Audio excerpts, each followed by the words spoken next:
အမျိုးသမီးတဦးသည်သူတောင်းစားတဦး၏ရင်ဘတ်ပေါ်ရှိကြောက်စိမ့်ဆွဲသည့်ပေါ်သို့မျက်ရည်တစ်ဆက်ချလိုက်မိသည်ထိုဆွဲသည့်မှအလင်းတန်းများထွက်ပေါ်လာပြီးသူတောင်းစား၏ခန္ဓာကိုယ်အတွင်းသို့စီးဝင်သွားကသူသည်ချက်ချင်းပင်နိုးထလာပြီးသူ၏အတိတ်ဘဝမှတ်ဉာဏ်များကိုပြန်လည်ရရှိသွားခဲ့သည်သူသည်အမှန်စင်စစ်နတ်ပြည်၏အိမ်ရှင်မင်းသားဖြစ်သည်နောက်ဆုံးသောစမ်းသပ်မှုကိုခံယူရန်အတွက်လူပြည်သို့ရိုးအေးလှည့်ဖျားတတ်သောလူမိုက်တဦးအဖြစ်ဆင်းသက်လာခြင်းဖြစ်ပြီးနတ်မိခင်ကြီးကသူ့ကိုကာကွယ်ရန်အဆောင်ရှောက်နှစ်ဦးကိုလွှတ်ထားခဲ့သည်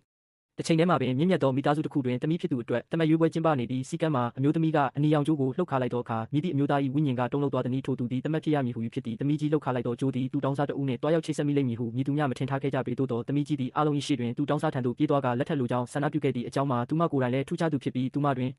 လည်းအတိတ်ဘဝမှတ်ဉာဏ်များရှိနေသောကြောင့်ဖြစ်သည်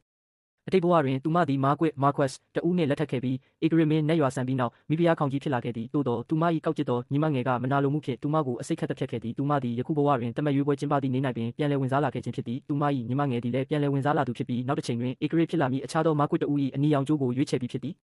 သမီးကြီးသည်သူမ၏ကံကြမ္မာသည်သူတောင်းစားနှင့်ဆက်နွယ်သွားပြီဖြစ်ကြောင်းမသိတော့လဲဤရွေးချယ်မှုကသူမအားဂုဏ်သိက္ခာနှင့်မိဖုရားရသူကိုတဖန်ပြန်ပေးလိမ့်မည်ဟုယုံကြည်ခဲ့သည်သူမသူတောင်းစားကိုရွေးချယ်လိုက်သောအခါဖခင်ဖြစ်သူကပြင်းထန်စွာငေါငန်းပြီးရိုက်နှက်ရန်လက်ရွယ်ခဲ့သည်ထိုအချိန်တွင်သူတောင်းစားကရှေ့သို့တိုးလာပြီးငါဇနီးကိုဘသူကိုမှနှိပ်စက်ခွင့်မပေးဘူးဟုခိုင်မာသောလေတံဖြင့်ပြောလိုက်သည်သူ၏ကာကွယ်မှုကိုမြင်ရသောအခါသမီးကြီး၏ရင်ထဲတွင်ကြည်နူးမှုတစ်ခုဖြစ်ပေါ်လာပြီးဤလက်ထက်မှုကိုဘယ်တော့မှဖျက်သိမ်းမည်မဟုတ်ဟုဆုံးဖြတ်လိုက်သည်လူအများကသူမသည်သူတောင်းစားနှင့်လက်ထက်ရသဖြင့်လှောင်ပြောင်ကြတော်လဲသူမကတော့တည်ငြိမ်နေခဲ့သည်နောက်တစ်နေ့တွင်မာကွတ်သည်ခန္ဓာတော်ဝေါ်ရင်ရှစ်စီးဖြင့်ရောက်ရှိလာတော်လဲသူတောင်းစားတွင်မူဝေါ်ရင်တစ်စီးများမရှိပေသူသည်စုပ်ပြတ်နေသောအဝတ်စားများဖြင့်ရက်နေခဲ့ပြီးဖခင်ဖြစ်သူကသမီးကြီးသည်မိသားစုကုန်တိတ်ခါကိုဖျက်ဆီးနေသည်ဟုဆဲဆိုနေခဲ့သည်သူတောင်းစားသည်သမီးကြီးကိုစုပ်ပြတ်နေသောတဲအိမ်လေးတစ်လုံးသို့ခေါ်ဆောင်သွားပြီးသူမ၏လက်ဖွားပေါ်သို့တစ်သီးနှင့်အဖိုးတန်ရတနာအချို့ကိုတင်ပေးခဲ့သည်သူမသည်စိတ်လှုပ်ရှားသွားပြီးမျက်ရည်တစ်ဆက်ကဆွဲသည့်ပေါ်သို့ထပ်မံကျသွားပြန်သည်ထိုစစ်မှန်သောစိတ်ခံစားမှုကနတ်ပြည်အထိပဲ့တင်ထက်သွားပြီးသူတောင်းစားသည်နိုးထလာကသူ၏မူလနတ်မင်းသားအတွင်သို့ပြန်လည်ရောက်ရှိသွားသည်သူသည်စုံအင်းအတက်ဖြင့်သမီးကြီးကိုခမ်းနားသောအိတ်ဆောင်သို့ပို့ဆောင်ပေးကသူမ၏အဝတ်စားများကိုလည်းတော်ဝင်ဝတ်စုံများအဖြစ်ချက်ချင်းပြခေါင်းလဲပေးလိုက်သည်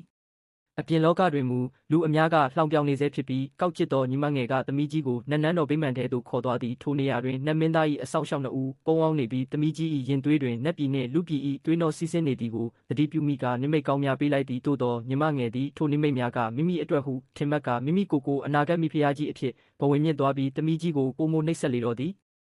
လူအများကသမီးကြီးကိုအမင်္ဂလာရှိသူဟုသတ်မှတ်ကြသည်ဒေါသထွက်နေသောဖခင်ဖြစ်သူကသူမအပေါ်သို့မိကွင်းတစ်ခုကိုပြစ်ပေါက်ပြီးမိသားစုကုန်ကိုဖျက်ဆီးသူဟုကျိန်ဆဲခဲ့သည်နတ်သားငယ်နှစ်ဦးကသူမကိုကဲတင်ခြင်းတော်လဲကောင်းကင်ဘုံ၏ခွင့်ပြုချက်မရှိဘဲမတက်နိုင်ခဲ့ကြပေဖခင်ဖြစ်သူကသူမအားနတ်ရုပ်တုများရှေ့တွင်ဒူးထောက်ခိုင်းသောအခါနတ်ရုပ်တုများမှာထိုတံကိုမခံနိုင်ဘဲအကွဲသွားခဲ့သည်ဤသည်ကိုမြင်သောလူအများကအမင်္ဂလာဟုထင်မှတ်ကကြောက်လန့်တကြားဒူးထောက်ကြကုန်ကြပြီးသမီးကြီးကြောင့်နတ်ဖျားများအမျက်ထွက်ကုန်